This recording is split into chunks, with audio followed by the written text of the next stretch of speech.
자, 퀘스트 런이라는 이 학교는 게임 기반 혁신학교입니다. 이제 뉴욕에 있는 공립중고등학교, 중학교하고 고등학교가 같이 운영되고 있는 그런 학교인데요. 이 학교에서 중점을 두고 있는 그 교육과정의 모형은 기본적으로 이제 통합교육과정입니다. 그래서 수학과 과학을 통합한다든가, 언어와 수학을 통합한다든가, 이렇게 해서 크게 이제 6개의 영역에서 이제 통합적인 교육과정을 운영하고 있는 그런 학교입니다.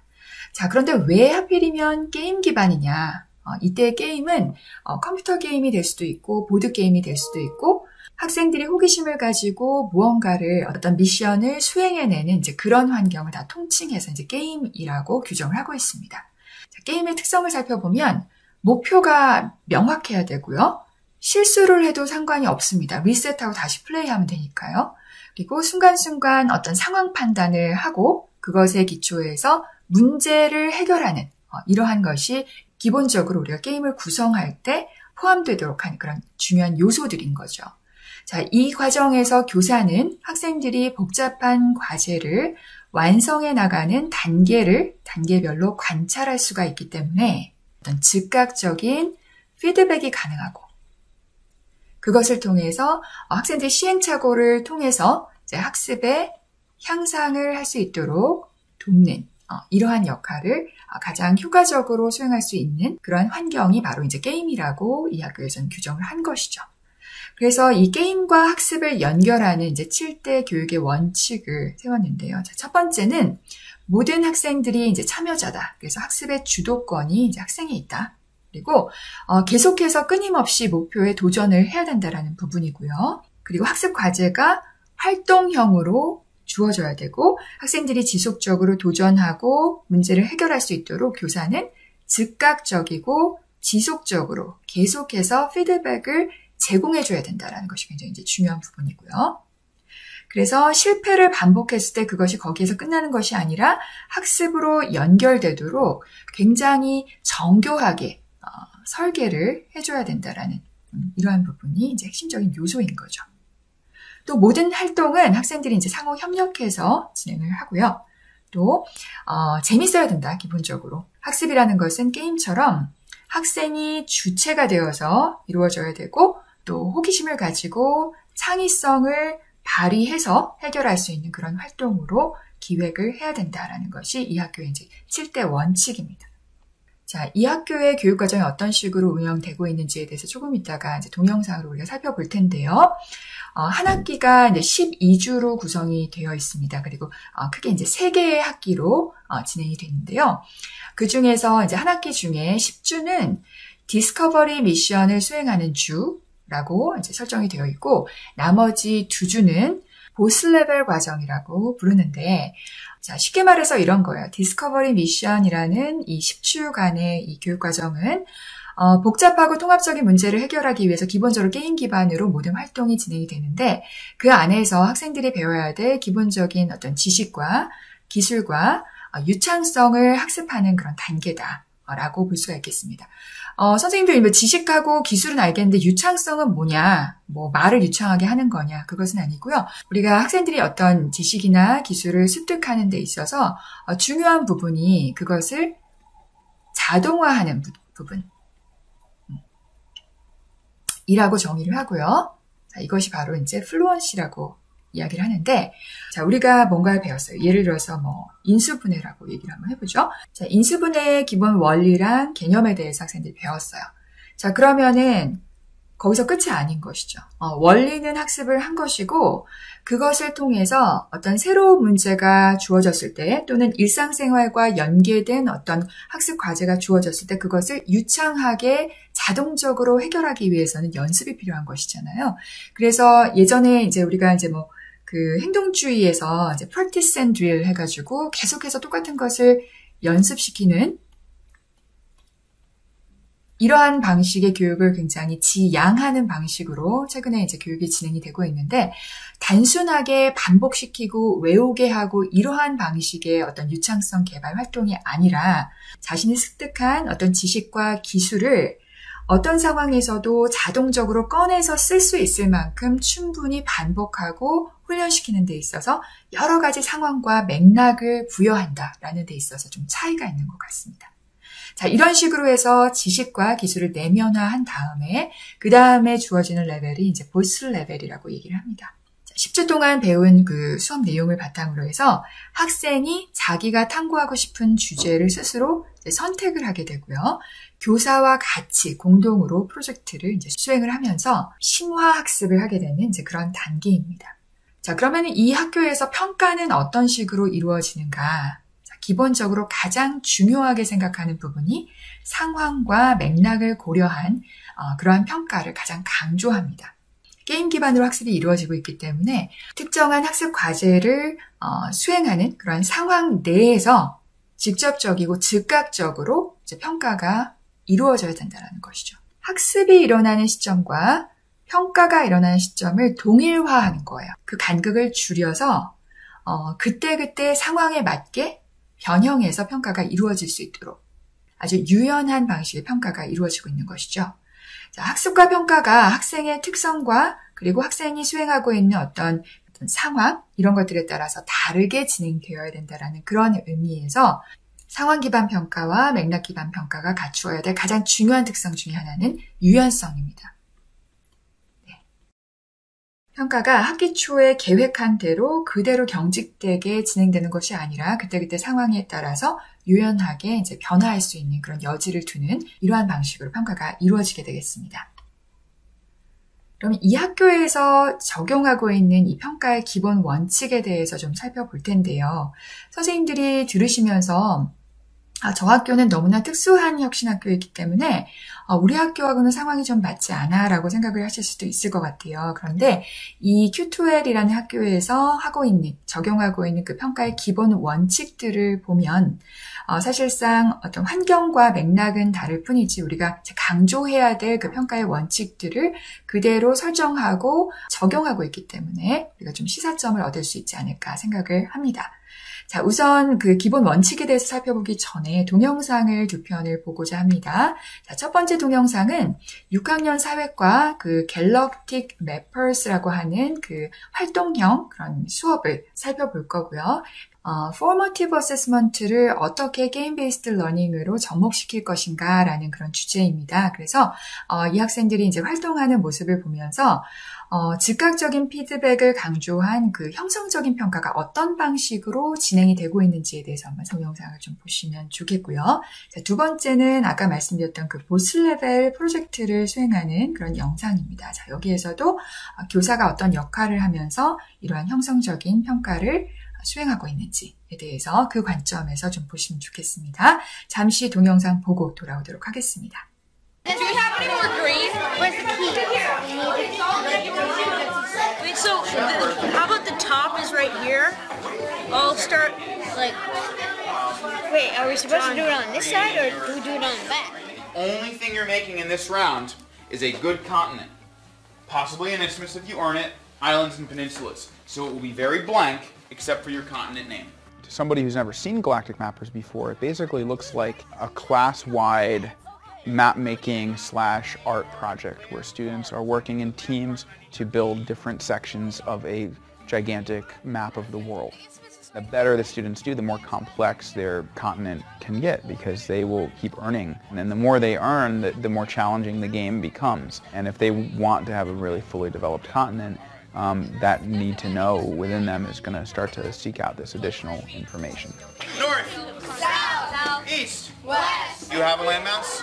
We have one, and then we can make this into another. Well, that would make you have two continents. Is there another way? Yes, we have another. We have different people around the whole. Oh, just cut this out, Okay. like, here. Okay, group number 1 and group number 5.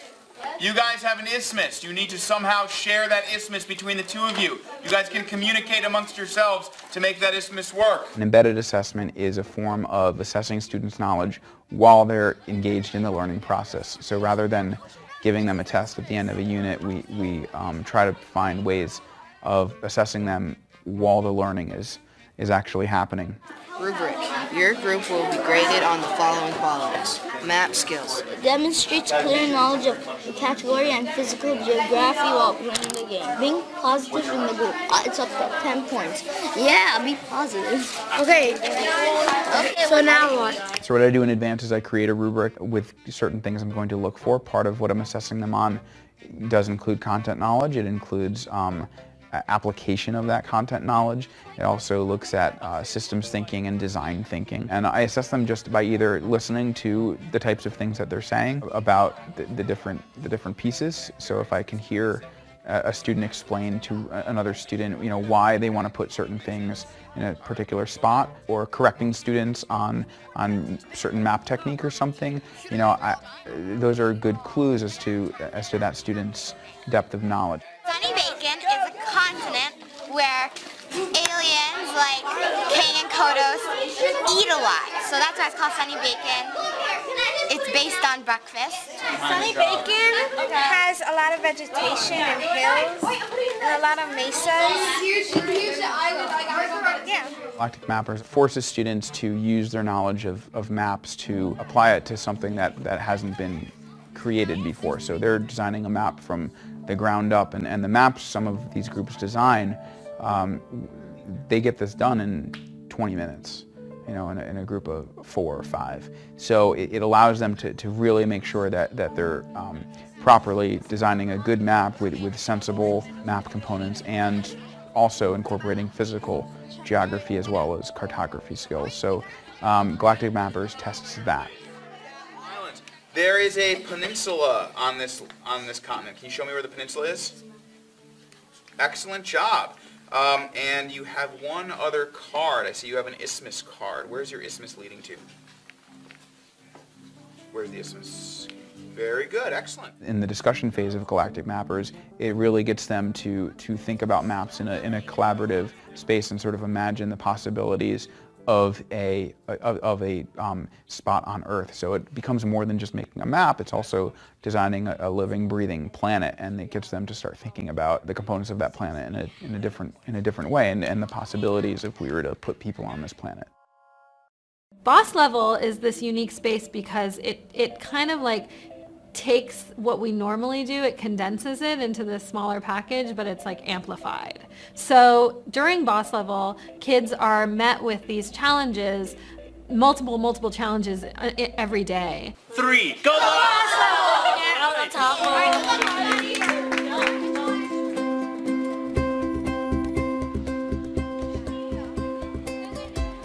I think if kids really recognize what their teachers want to teach them and want to expose them to, that the sky's the limit in terms of what their future can hold. With Boss Level, I feel like the teacher's really able to pick a topic that they're passionate about and then use that passion to inspire the students.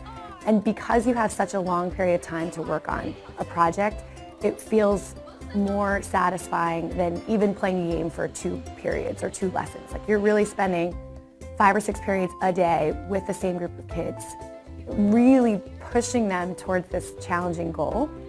And it allows the students to really embody what an artist does, or what a scientist does, or a fundraiser. And so that really is a special experience. The students have to embody the role of that individual to get to the end result, as opposed to, as a student, the end result is prescribed by the teacher and defined by the teacher. They have to define the end result for themselves. The idea of learning by doing is so important because we really believe that in order for students to really understand something, like to really deeply learn something, you have to do something with it. So it's not just about learning something, but it's about taking that information and creating something out of it, or making something out of it.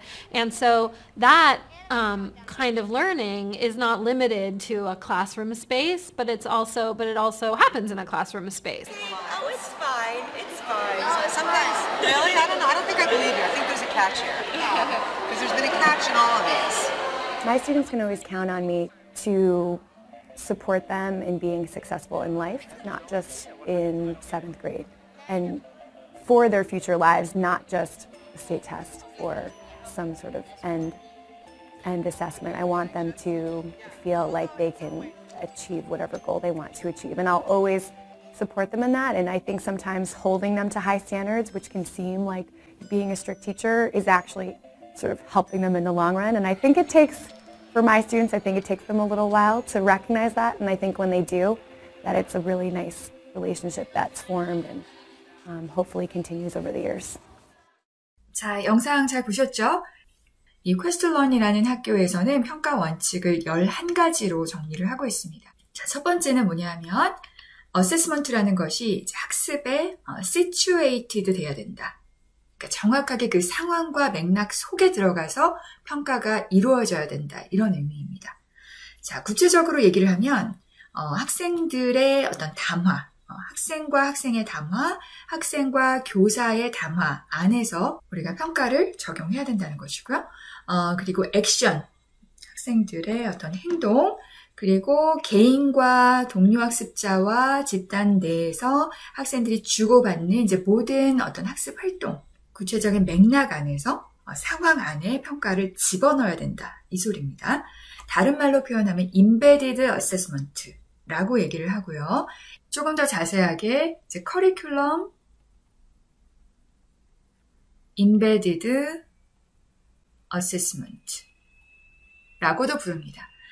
즉 이제 교육과정이 실시되는 그런 맥락 안에서 수업 장면 안에서 평가가 내재되어 있어야 된다라는 그런 의미입니다.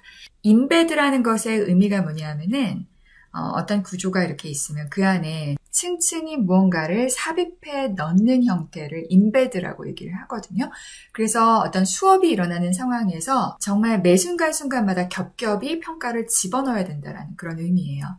이것이 지금 우리나라에서 진행되는 과정중심 평가의 어떤 근간이 되는 어떤 개념이긴 한데 우리나라랑 좀 다른 점은 뭐냐면은 그러니까 평가에서 평가의 기능을 이야기를 할 때 formative라는 기능이 있고요. 형성적인 기능이죠. 그리고 summative라는 기능이 있습니다. 총합적인 기능인 것이죠. 자, 그런데 과정중심 평가가 지향해야 될 중요한 기능은 뭐냐면 이 formative 기능인 것인 거거든요. 그래서 수업의 과정에서 학생들의 학습 활동을 관찰하고 즉각적으로 피드백을 주면서 학습을 만들어가는 이제 그런 의미에서 이제 형성하는 그런 평가다. 이렇게 개념화를 할 수가 있는데 문제는 뭐냐 하면 학습의 과정에서 상시로 또 지속적으로 평가를 하는 것은 맞는데 그것이 내신과 연결된 어떤 그 수행평가로 활용이 된다거나 결국은 총합적인 기능을 하도록 하는 그러한 방식으로 학교에서 운영이 되고 있기 때문에 이것은 어떤 교수학습을 돕는 기능이라기보다는 학생과 교사에게 또 다른 어떤 부담으로 작용하는 이제 그런 부작용들이 지금 학교 현장에서 이제 나타나고 있는 것이죠. 네, 그래서 핵심은 뭐냐면 수업에 내재된 평가 그리고 상황 기반 평가라는 것은 그때그때 학생들의 데이터를 수집을 해서 이 데이터라는 것은 어떤 컴퓨터를 통해서 온라인을 통해서 수집되는 데이터일 수도 있는 것이고요. 교사가 비공식적으로 관찰한 데이터가 될 수도 있는 것이고요. 학생들이 어떤 기록한 혹은 산출한 어떤 산출물 또는 기록물이 될 수도 있는 것입니다. 자, 그것을 통해서 데이터를 분석을 해내고 그것을 적절하게 학생들의 어떤 학습 단계별로 계속해서 적용하는 이러한 평가가 바로 Embedded Assessment입니다. 그래서 이 학교 같은 경우에는 모든 학습 활동을 퀘스트라고 표현을 하고 있거든요. 뭔가 탐구심과 호기심을 가지고 계속해서 탐험하고 미션을 수행해야 되는 어떤 활동, 그것을 이제 퀘스트라고 얘기를 하잖아요. 그래서 퀘스트를 계획하는 단계, 그리고 학생들이 수행하는 단계, 그리고 culminate라는 것은 절정이라는 뜻인 거잖아요. 그래서 이제 계획하고 수행하고 그걸 궁극적으로 가장 많은 활발한 탐구가 일어나는 그러한 활동, 그것은 이제 culminating 단계라고 합니다. 자, 그 과정에서 계속해서 embedded assessment가 개입이 되어야 되고 그리고 마지막 단계에서 우리가 이야기하는 이 summative assessment가 한번 진행이 되는 것인 거죠. 그래서 이 디스커버리 미션 단계 10주간의 교육이 끝난 그 상태에서 fluency assessment를 진행을 하고 지식과 기술을 얼마나 심화해서 학습했는지에 대해서 평가하고 또 보스 레벨이 끝난 그 상태에서 이제 fluency assessment를 한번 더 하고 이런 식으로 진행이 되게 됩니다. 그리고 이 미션과 퀘스트를 수행한 그 결과에 대해서 교사가 이제 반추하는 단계, 이 모든 단계에서 이 평가가 계속 켜켜이 이렇게 층층이 개입된다. 자, 두 번째는 학습자로 하여금 궁극적으로 스스로 평가하도록 평가 프로그램을 디자인해야 된다라는 그러한 요소입니다. 사실 이제 우리나라의 그 평가 맥락에서는 상대적인 비교 이런 것들이 굉장히 중요하고 평가의 공정성이라는 것이 가장 중요한 가치로 인식이 되고 있기 때문에 학생들이 스스로 평가한 자기 평가의 요소를 공식적인 평가 결과로서 우리가 활용하는 것에 대해서 약간의 부담은 있는 것이죠. 마찬가지로 퀘슬런에서도 학생들의 자기 평가를 온전히 그것만 100% 평가의 요소로 활용하지는 않습니다. 그렇지만 학생들을 평가의 주체로서 궁극적으로 참여시킨다는 이 방향이 결국은 우리가 평가를 하는 그 목적과 방향성, 즉 학습을 향상시키는 데 있어서 도움이 될 수 있다라는 그런 관점에서 굉장히 자기 평가를 중요하게 생각을 하는 것이죠. 그래서 아까 우리가 영상에서 봤던 것처럼 루브릭을 학생들한테 오픈해주고 그것을 통해서 이 미션에서 교사가 기대하는 바, 이 미션을 통해서 우리가 성취해야 되는 성취 기준이 무엇인지를 학생들이 인식하고 그것을 향해서 학습을 할 수 있도록 방향 설정을 해준다라는 그런 중요한 역할을 가지고 있는 것인 거죠. 자, 세 번째 원칙은 평가가 과연 그러면 무엇을 측정해야 되는 것인가? 가장 중요한 것들 중에 하나는 학생들이 그 각각의 도메인, 여기서 도메인이라는 것은 과목, 통합 과목을 의미합니다. 그 통합 과목 중에서 어떤 미션을 수행하는 데 있어서 얼마나 창의적이고 혁신적으로 어떤 아이디어를 창출했는지, 자, 이것이 이제 중요한 평가의 요소다라는 것이고요. 자, 네 번째는 학생들의 어떤 학습 상태, 스튜던트 러닝이죠. 학습 상태나 학교의 effectiveness, 이건 뭐냐면 효과성을 의미합니다. 학교의 효과성. 이것은 데이터를 수집하고 그것을 분석함으로써 가장 잘 촉진될 수 있다. 이런 개념인데요. 이때 데이터를 수집하고 분석하는 데 사용되는 그 온라인 학습 플랫폼이 이제 스마트 툴스라고 하는 이제 플랫폼입니다. 학생들의 학습과 평가에 대한 기록은 이 스마트 툴스에 다 포함이 되고요. 이때의 평가라는 것은 공식적인 형태의 어떤 퀴즈라든가 시험이라든가 아니면 교사가 평정한 그런 평가도 기록이 되지만 그거 외에 학생들이 어떤 스마트 기기, 디지털 기기를 이용해서 학습 활동을 할 때 거기에서 얻어지는 로그 기록들 있잖아요. 로그 기록들, 또 이벤트 기록들. 이런 것들, 무엇을 클릭하고 언제 이 학생이 학습을 했고 어떤 것을 몇 번 반복해서 봤고 또 어떤 것을 놓쳤는지 이런 것들에 대한 로그 기록이 상세하게 축적이 되기 때문에 그것을 가지고 그런 데이터를 가지고 학생들의 학습이 어떻게 이루어지고 있는지를 먼저 평가를 할 수가 있고요. 자, 두 번째, 학교의 효과성이라는 것은 학교가, 그러니까 학생의 노력이 아니고요. 학교와 교사의 노력으로 학생들이 얼마나 성취를 이루어졌는지 평가하는 게 학교 효과성 평가입니다. 자, 이거 관련해서는 제가 이제 나중에 이제 학기 후반부에 제가 학교 효과성, 특히 이제 혁신학교의 효과성 관련한 연구를 어떻게 사람들이 수행하고 있고 해석하고 있는지에 대해서 말씀을 드릴 때 요거는 그때 말씀을 드리도록 하겠습니다. 자, 어쨌든 이 학교의 효과성이라든가 학생 개인의 학습이 제대로 일어나고 있는지를 확인하는 그런 과정으로서 이런 테크놀로지가 사실 활용이 되고 있는 것이죠. 우리가 이제 온라인 개학을 지금 너무 급하게 이제 추진을 하면서 학생들의 학습 활동 기록을 돌아보고 그것을 해석해서 개별화된 피드백을 줄 수 있는 그런 여유가 사실은 없죠. 이제 그렇지만 이제 우리가 등교 개학을 하게 되었을 때 그리고 이제 안정화가 되어서 이제 내년 후년 이렇게 점차 시간이 지나면서 지금 구축해 놓은 혹은 지금 학생들이 활용해 본 이러한 경험을 바탕으로 해서 오프라인 수업을 보조할 수 있는 굉장히 효과적인 수단으로서 활용하는 것도 좀 고민해 볼 필요가 있을 것 같아요. 지금 이번 기회를 통해서 아마 캐리스나 교육부 차원에서 통합학습관리 시스템이라는 것을 좀 업그레이드하고 보편화하는 그런 작업들을 할 것 같아요. 이제 지금 대학 같은 경우에는 이캠퍼스 시스템이 상당히 잘 되어 있고 그리고 거기에서 수집되는 정보들을 어떻게 활용해서 교수학습의 개선으로 쓸 것인지에 대한 연구들이 많이 활발히 이루어지고 있거든요. 근데 지금 초중고는 지금 아직 그게 안 된 상태였는데 이것이 이제 확장이 되어서 공교육에서도 초중고 공교육에서도 학생들의 학습 데이터를 활용해서 그것을 학생의 개별화 학습을 위한 어떤 객관적인 자료로서 활용할 수 있는 그런 기반이 인프라가 구축될 것으로 예상이 됩니다. 그래서 이러한 자료들을 통해서 학생들이 개별적으로 학습 목표에 도달했는지를 파악할 수 있는 것이고요. 그리고 여기 이제 표현 중에서 주목해서 볼 부분이 이제 own이라는 표현인데, 학생들의 그 학습 목표라는 것이 그냥 모든 학생들에게 동일하게 제시되는 성취 기준이 아닌 것이고요. 그것을 개별화해서 학생 개개인의 러닝 고울을 설정해 줬다는 것이 이제 중요한 부분입니다.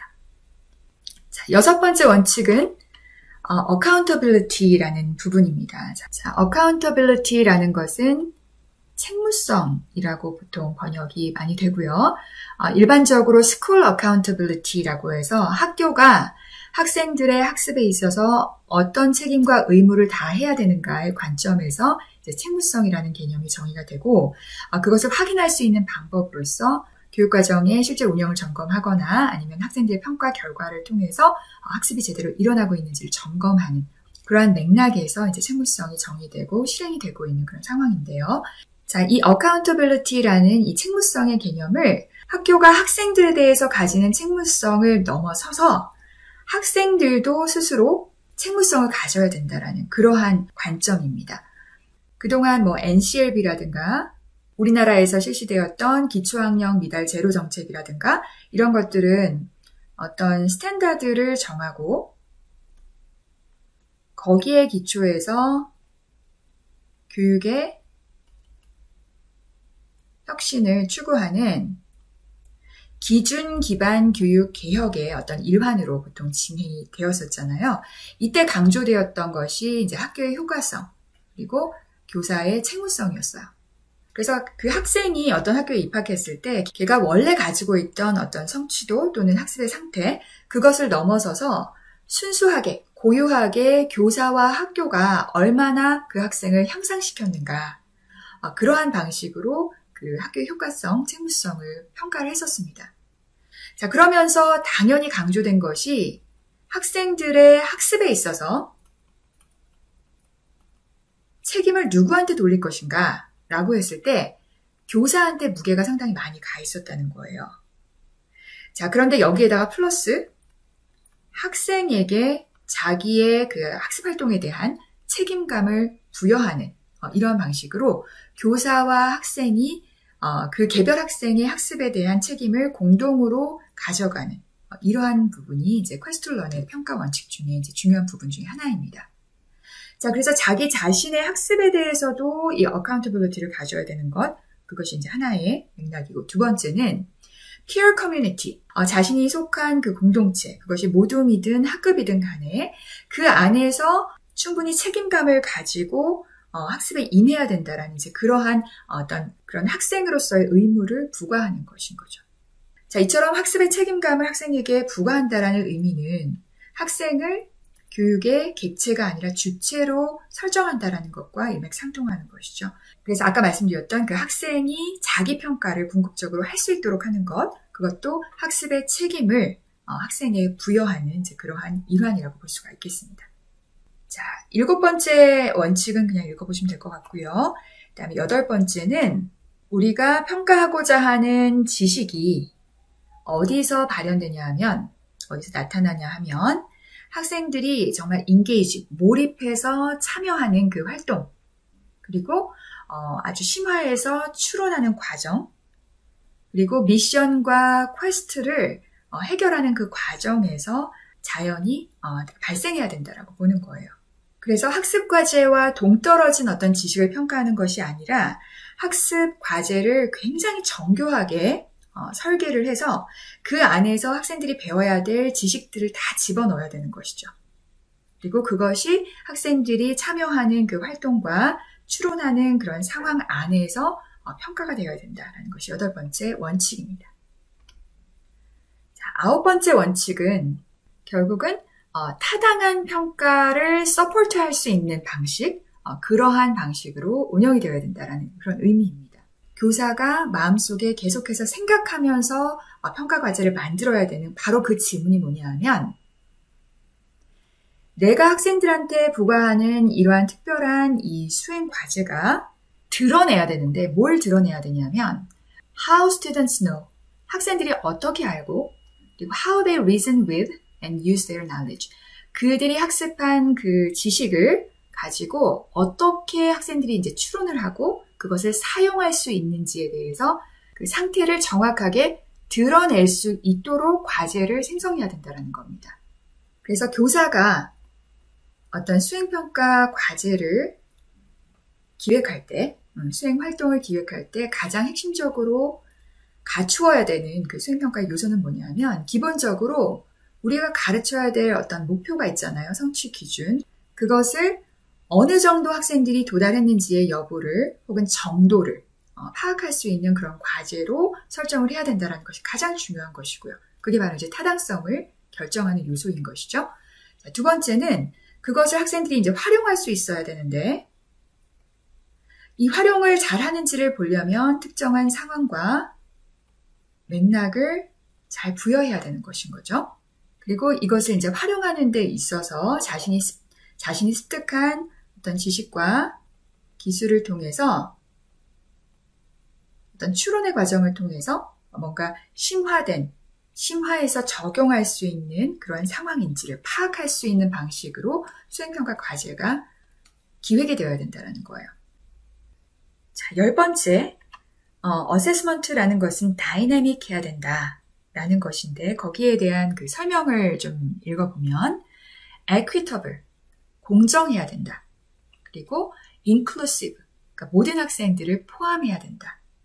그러면 이 공정성이라는 것과 학생들을 모두 이제 포함해야 된다라는 이 두 가지 가치가 왜 다이내믹이라는 그 용어로 표현이 되었을까? 자, 여기 이제 부연 설명이 좀 나오는데요. 그 학생들의 요구를 학습 경험이 일어나기 전, 그리고 도중, 그리고 후, 그리고 학습 활동과 학습 활동 사이에 수시로 그것이 점검되고 그것이 충족될 수 있도록 평가를 기획해야 된다는 그런 의미입니다. 그리고 이 학교에서도 이제 교사들이 어떤 학생들에 대한 평가를 계획하고 중간중간에 점검하는 이제 그런 기구가 있어요. 그 위원회가 있는데 그 위원회를 통해서 학습이 일어나기 전부터 학습이 종료된 그런 시점까지 계속해서 설계하고 모니터링하고 계속해서 교사한테 자문을 하고 학생들의 학습이 최대화되기 위해서 지금 이 시점에서는 어떤 평가가 어떠한 방식으로 진행이 되어야 됩니다라고 해서 자문을 하고 그래서 그것을 통해서 학습 활동을 계속해서 수정해 나가는 이러한 의미에서 이제 평가가 다이내믹하다라는 이제 이런 표현을 쓴 거고요. 그 안에서 핵심 가치로 지향해야 될 것이 바로 이제 공정성 그리고 학생들을 모두 놓치지 말아야 된다라는 이 두 가지 가치인 것이죠. 자, 이때 공정성이라는 이 개념은 모든 학생들이 동일한 잣대에 기초해서 평가가 되어야 된다라는 그런 의미의 객관성, 공정성이 아닙니다. 자, 이것은 모든 학생들의 어떤 개별적인 학습 상태와 상황과 그런 맥락을 반영해서 그리고 정의적인 특성까지도 반영을 해서 개별화해야지만 그것이 공정하다라는 그런 의미예요. 그리고 한 사람도 소외되지 않고 자신의 학습 상태를 극대화할 수 있는 것, 그것이 바로 이 학생에게 있어서는 공정한 것인 거죠. 그래서 전체적으로 봤을 때 같은 잣대에 의해서 객관적으로 수치화할 수 있는 그러한 평가 도구를 통해서 공정하게 평가해야 된다라는 그러한 가치가 아닌 것이고요. 개인적인 공정성이라는 것은 내가 가진 상황, 그리고 내가 가진 어떤 학습의 상태, 나의 특성, 성격, 그리고 나의 요구, 나의 관심 이런 것들을 반영해서 평가가 충분히 이루어질 때 그것이 공정한 평가라는 이제 그러한 개념인 것입니다. 자, 그래서 이제 no floor, no ceiling이라는 그런 가치를 핵심 가치로 두고 있는데 모든 학생이 노력을 하고 또 교사가 거기에서 충분히 조력자로서 역할을 하면 학생 개개인이 maximum potential, 그 자기가 도달할 수 있는 가장 그 최대의 잠재력을 발현을 할 수가 있고 그리고 성취도도 극대화될 수 있고 그리고 self-worth, 자기의 어떤 가치에 대해서 인식하는 정도 이것도 모두 극대화될 수 있을 것이다. 그래서 어떤 학생에게도 플로어가 없어야 되고 어떤 학생에게도 실링이 없어야 된다는 거예요. 다시 말해서 저성취 학생, 성취도가 낮은 학생에 있어서도 그 학생이 충분히 무언가를 할 수 있는 그러한 평가가 되어야 된다는 것이고요. 또 성취도가 높은 학생의 경우에 예를 들어서 여기가 천장이 이렇게 있으면 내가 키가 너무 크면 고개를 숙이고 다니거나 아니면 머리가 천장에 닿아야 되잖아요. 그래서 이 부분이 찌그러진단 말이에요. 그래서 이런 효과를 이제 실링 이펙트라고 얘기를 하는데 이런 천장이 없도록 하기 위해서는 이것을 이렇게 높여줘야 된다는 것이죠.